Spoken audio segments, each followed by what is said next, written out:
My name is Mikael Jung-Aust. I'm a senior technical leader for collision avoidance functions at the Safety Center. When designing communication for self-driving vehicles, it's really important to have a global standard because these cars will be everywhere and they will need to move around in any market in a multitude of languages. So you don't want to have a car speaking one communication language in one country and a different language in another country, because if you do, there are risks of misunderstanding. So if you want to set up a global standard for communication, there are some basic ground rules you need to follow. One is you need to speak a language that everybody understands, otherwise it isn't global. Two, it needs to be fairly quick. We can't ask people to bring a manual into traffic and look up the current year and model of the particular car you're looking at to see what actually it is trying to communicate.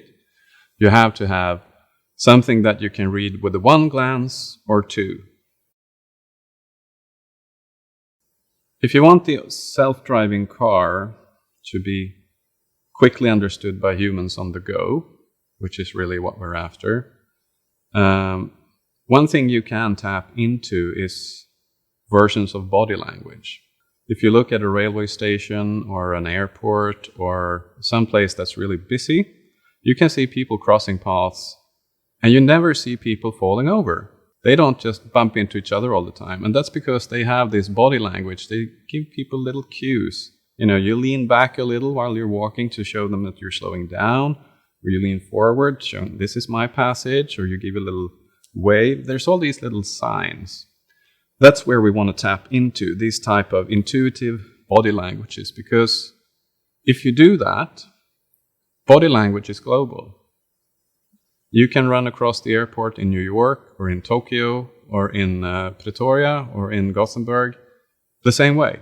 People speak the same body language, and it's fast, and it's something you learned pretty much since the day you learned to walk. So what we're really after is to give the self-driving car a type of body language that everyone understands. A key ingredient in designing communication is to be able to reach everyone, and sound is very good for that. In self-driving cars, you'd want to, of course, play as little sound as possible, because we don't want to create sound pollution just because we invented a new technology. What we really need is like 3 or 4 key sounds that tell you whether it's safe to cross. Now, one of these sounds is, of course, telling the driver or the pedestrians around you, it's safe to go, I'm standing still right here, I do not intend to move. The proposal we have in the 360C concept is really based on that. A low frequency sound, that's something big, so it's the car, and a slow pulse, so it's really oscillating very, very slowly, which indicates you're standing still.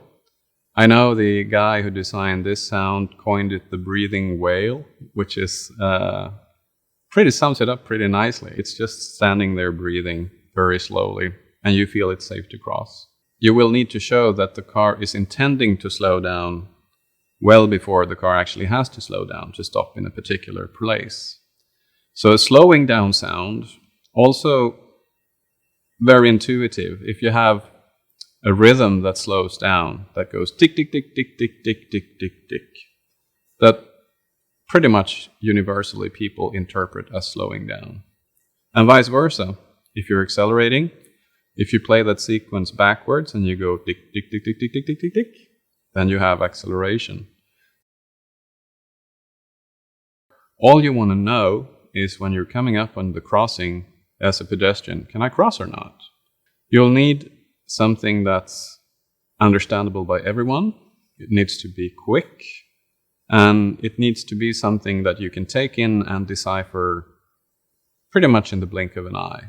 If the normal communication protocol is what you do normally, we also have what you can call an emergency protocol, where we're using sound and lights to alert people that maybe missed the first signs. if you're deep into your pod on whatever you're listening to, then maybe you're going to be stepping out in front of the car anyway, even though you didn't mean to. In that particular case, we've designed a warning sound that's targeting, if you will, that pedestrian with a sound beam. In this implementation, we've made it audible to everyone, but with the technology we're planning to use, it's actually going to be inaudible to everyone but the pedestrian. You use something called ultrasonics and you play them at different frequencies, and when they hit each other and when they hit the person, they modulate down into a hearable frequency range. It's really cool tech. There are some prototypes out there. I have one at home. It works like a sound beam. So I put a teddy bear on the table, projected this onto the teddy bear, put my kids in the couch, had my computer read out voice commands, and they really heard the teddy bear talking, and they were really spooked. If you want to do communication with a self-driving car, you can't just rely on sound. We think visuals is a really good thing if we want to communicate what the self-driving car is doing. So in the 360C, the C stands for concept, and the 360 is actually the light band that extends around the whole vehicle. It's a 360 visual display where you can leverage this to communicate your intentions to people. For example, if you're a bicyclist and you're coming up on an intersection, you're probably a little bit curious, does this car know I'm here or not? Because if I'm going straight and it's turning, I'll be in trouble. Therefore, we're using this light band along the sides to actually mark that we've seen you. A little section next along to the cyclist will light up, indicating that, hello cyclist, I've seen you, I'm aware, don't worry. So keeping up the flow of the cyclists, because they don't need to slow down or be scared of us, is also an important thing. We've actually done a fair bit of interesting research which shows that people have much easier to pick up on messaging when it's communicated in two channels at the same time. So like sound, okay, light, okay, sound and light together, synchronized, super good. There is some almost like behavioral or ancestral reflex in people that make them kind of jump or at least alert themselves if things happen in two channels at the same time. Thunder and lightning is one of those. If they're synchronized, you know you're in trouble. We're looking for visual patterns that enhance the sound patterns and vice versa. So if you have an audio pattern that's like a sound that's slowing down, you want the visuals to mimic that. So they will go faster and then go slower as the sound slows down. And if you place the visuals in a good place, like on the 360C, this light band is fairly high on the vehicle. It's bright, so you can see it in daylight. Then you get a good like reinforcement of the sound signals and vice versa. The two in tandem is really the key. Deploying a self-driving car is not something a car maker can do on its own. It's something we need to collaborate with many others to do. We have those who write the laws.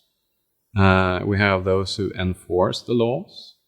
We have those in charge of keeping stuff nice and safe in the areas where these cars are to be deployed. So typically cities in a first round. If the lawmakers are happy, but the ones running the cities are not, there's not much space left for the AD cars. And there's also an insurance industry that need to understand how to insure self-driving vehicles. And last, there's the public. If they don't think self-driving cars are great, there's no market. So developing the technology for self-driving cars, it's really hard, and it's only the first step. Obviously, the car will need to talk to the infrastructure about many things. Now, of course, that raises follow-up questions on how reliable would these infrastructure sensors be, and where are the thresholds for trusting them, and what are the procedures for maintenance, because you don't want to trust a sensor if it goes down often, because then you'll be stuck. But this is an ongoing dialogue. The share of understanding the environment that lies on the car and the share of understanding the environment that lies on the infrastructure, that's a very open negotiation currently. So we'll see where that ends up, basically.